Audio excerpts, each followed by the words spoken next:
भाई, बहुतों को ये डाउट है कि यूएस जो है वो ईरान पे अटैक क्यों कर रहा है। मैं बिल्कुल शॉर्ट में आपको समझाने की कोशिश करता हूँ।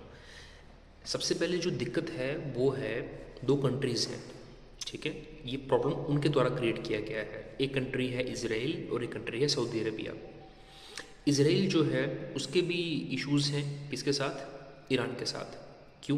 क्योंकि कुछ अनवांटेड फोर्सेस हैं जो ईरान वहाँ पे छोड़ता है, जिससे इसराइल में डिस्टर्बेंस होता है, ठीक है।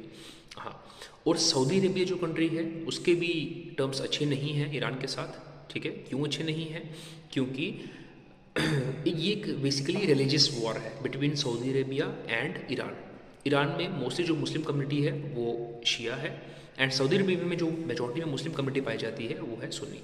तो basically it is a religious war, और कहा जाता है इनके बीच में कुछ ऑयल रिजर्व, उनके बीच में एक समुद्र पड़ता है, उसके लिए भी उस पर्टिकुलर रीजन के लिए भी उनके बीच में टेंशन्स जो हैं वो रहती हैं। अब इसराइल और सऊदी अरेबिया ये दोनों यूएस के अच्छे दोस्त हैं, अच्छे मित्र हैं, एलीज़ हैं। अगर हम पॉलिटिकल टर्म्स की बात करें तो एलीज़ बोला जाता है, एलीज़ हैं।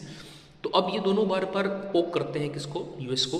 Attack Iran, attack Iran.